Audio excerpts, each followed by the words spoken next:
attitude, this shaking of the head, that's exactly what you're doing right now. If you don't quit it, you quit. Drop the attitude now. I want to be broken. I want to be tested. I want that fear to hit my body and make my knees bend. Come on, we can do it. Come on. Come on then. Here we go. Good lad. Well done. Shuffle your left foot out.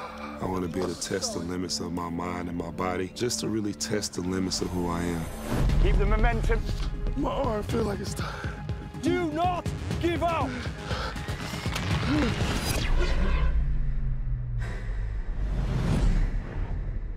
Hey, what's up, everybody, and welcome back to the channel today for a very special interview because I am with the legendary, and we got so much to talk about today, but you know this guy all the way from Taiwan. It is a pleasure to talk to the great Dwight Howard, who is one of the contestants, one of the 13 contestants.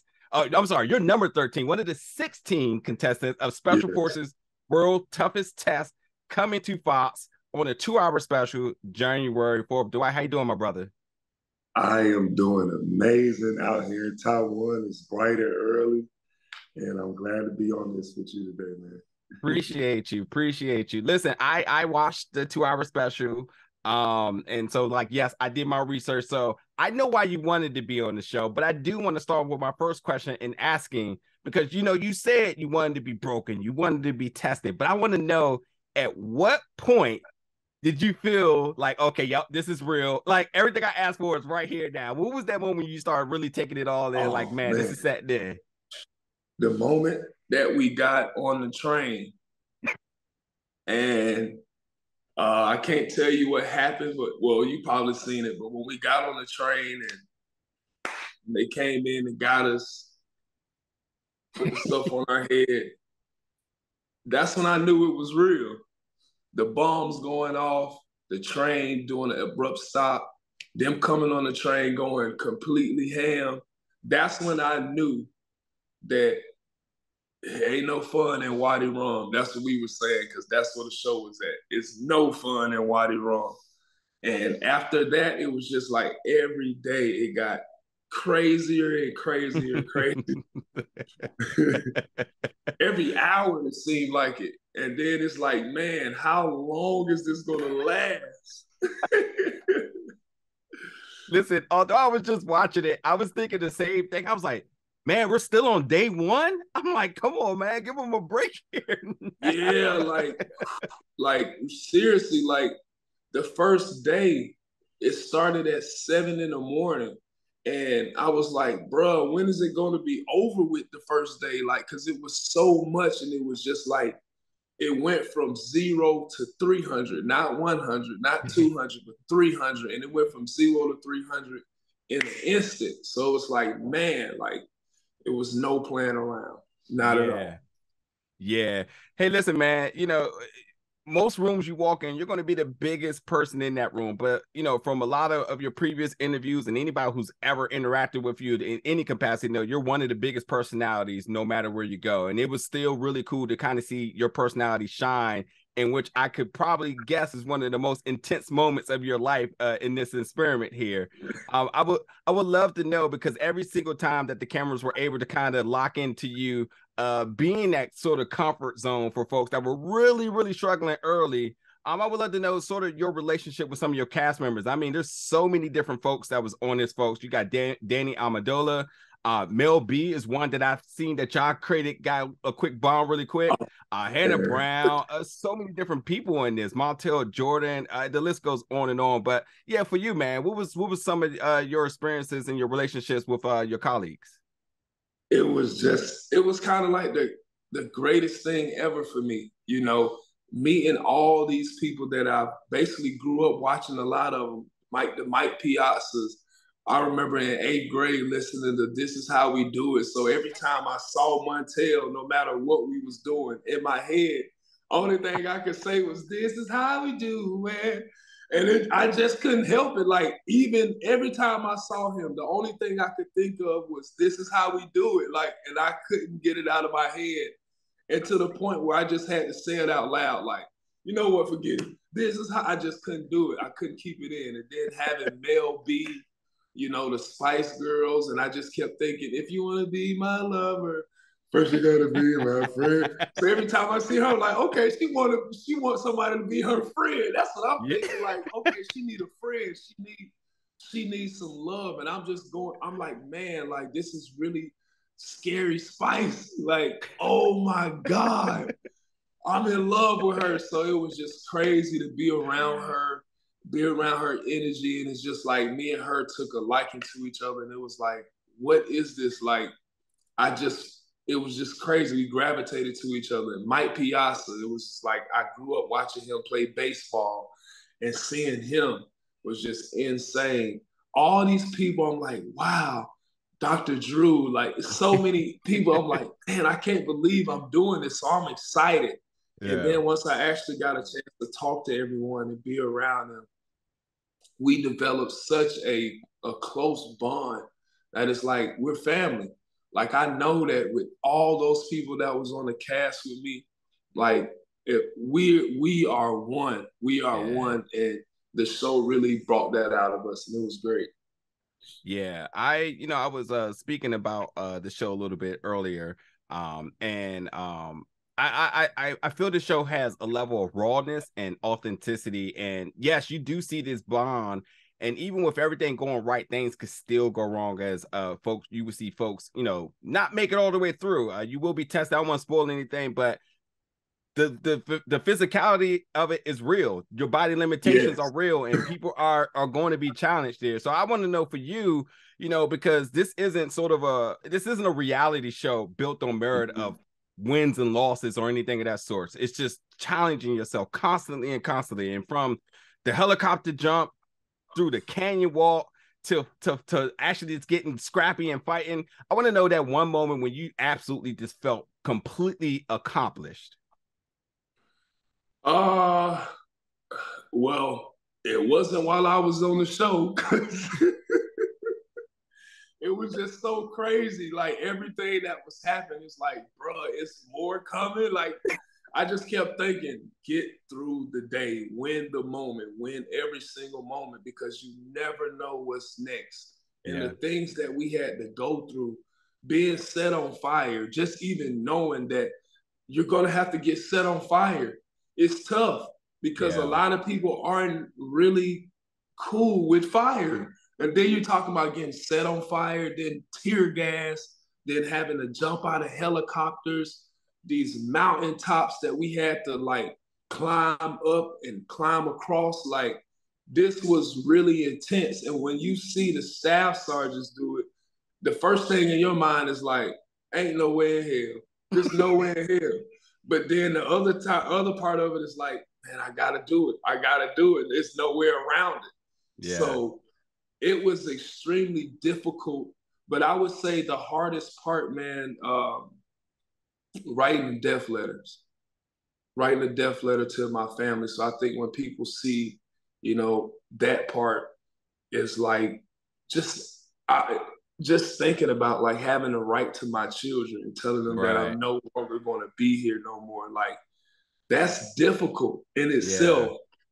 And, trying to get so much in a piece of paper, it's no way possible you can say everything you got to say. And then when you're thinking about their reaction, what they're going to be thinking, is like, damn, this is real. This is real. So I salute anybody who's ever had to put on any type of uniform and go to battle for any country, because it really is tough. It really is.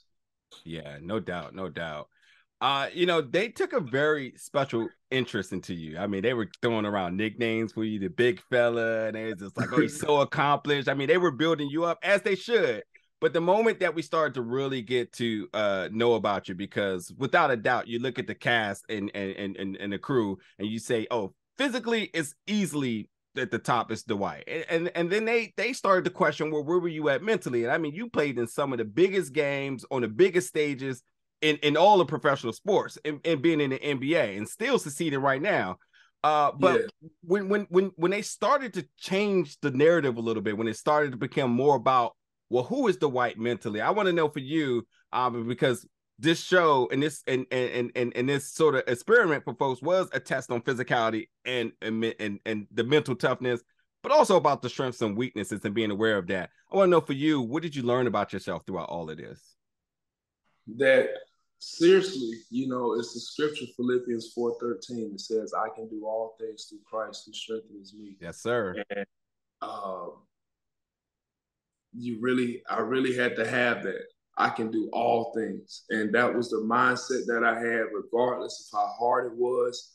Even if I failed or if I felt like I could have failed, I kept thinking I can do it no matter what. And I gotta go push myself to the limit. And all I kept thinking. And when I finished the task or whatever it may be, I just kept saying, nobody can tell me nothing. I'm learning about who I am by actually experience. And experience is the best teacher in life. And, you know, for me, having to go through all those experiences as a basketball player, the mental side of it, the physical side, all those things were kind of like in preparation for this. But this beast, it's nowhere you could prepare for it. It's nowhere you could prepare for it. I don't care how much training you do, what you do mentally, like, you will be broken. Yeah. And that's what I wanted. I wanted to be broken. I wanted to get to that point where I was like, yo, I can't do this no more. Just to see how strong my will was. And, you know, I can't wait for the whole world to see it. Me neither, man. Me neither. I'm gonna end this with two other questions really quick. First, because I gotta throw something comedic in there. I got to know, because I felt like in terms of the editing, they didn't do enough justice in terms of this. But I really, really need to know, how was the food and how was the bathrooms? Okay. The bathrooms. We had a bucket. It was 4 buckets. And we had basically like a wooden frame over all the buckets. And so we was taking dumps outside, basically. And as the days went on, it's more flies and more flies. And I'm talking about, these flies ain't regular flies. These is different type of flies. And I'm like, bro, I don't want to boo-boo out here. Like, this is crazy. You got flies in the bucket while you trying to dump. They all over your body. I had flies all over my joints while I'm trying to use it. I'm like, bro, get out of here. And they bold too. They bold. They just don't leave with it. Like, you know how you can get a fly to leave? Yeah. They don't care about none of that. I'm like, bro, these some different type of flies out here. Like, these war flies, they done been war tested and everything. Like, it was crazy. So the bathroom was intense. Like, for the first couple of days, nobody wanted to use a bathroom next to me, because they like, bro, ain't no way this dude gonna have some regular shit. He gonna have to have something crazy. So don't go to the bathroom when Dwight go, unless you want to get engulfed in shit. That's how I basically felt. But the food was not good, man. I tell you that. The food was not, we wasn't at no hotel. We wasn't getting no good food. Like, it was some days where I was looking at the food like, bro, y'all really feeding us this? But it really just made me stronger and realize, like, man, I ain't got nothing to complain about. Yeah. Nothing. Yeah. Nothing to complain. And it was great, man. But I can't wait for people to see it. The bathrooms, the toilet. Like, we had to clean our toilet ourselves. Like, we had to take the shit out with the bucket ourselves. And it was disgusting. I see. I do. That's why they didn't want to put too much emphasis on that with the episodes, because people would have just been busted out laughing.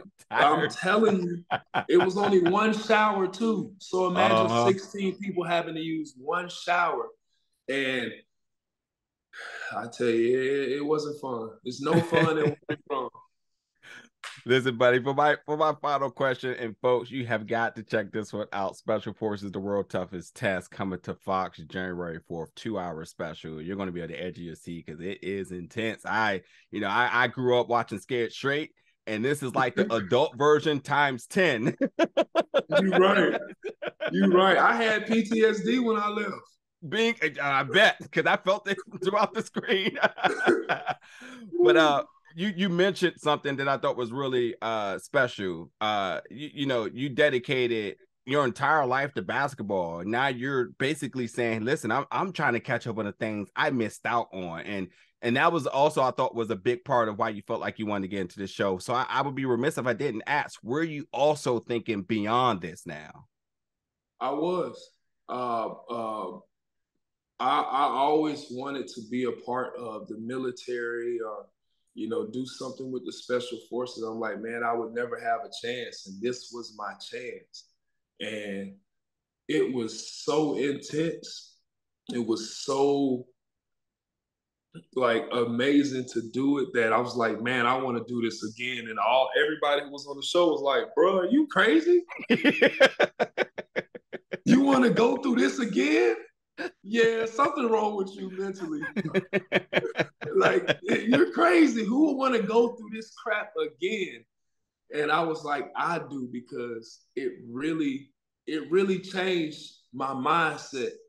And it was the toughest thing I did, but it was also the greatest lesson for me to learn by being there with those 16 people, the 4 staff sergeants, and the crew who were behind the scenes at Fox. Man, it was totally incredible. And I'm so thankful for each and every person that was a part of it. That's awesome. Dwight Howard, number 13, not his basketball number, folks. It's the number on the show. They go like, what is he talking about? Number 13 on the show. Yeah, because once you get in there, you lose your name, you got a number. You'll see it when you check it out, folks, because you can check it out January 4th on Fox, 2-hour special. Special Forces, the world toughest test. And Dwight, it's been a pleasure to talk to you, man. Hopefully you're doing good. Yes, hopefully sir. that rehab from after has been amazing, and you're doing amazing things in Taiwan. And I can't wait to see what you do next, my brother. Yes, sir. Thank you so much. Appreciate Salute, you. Take care. Yes,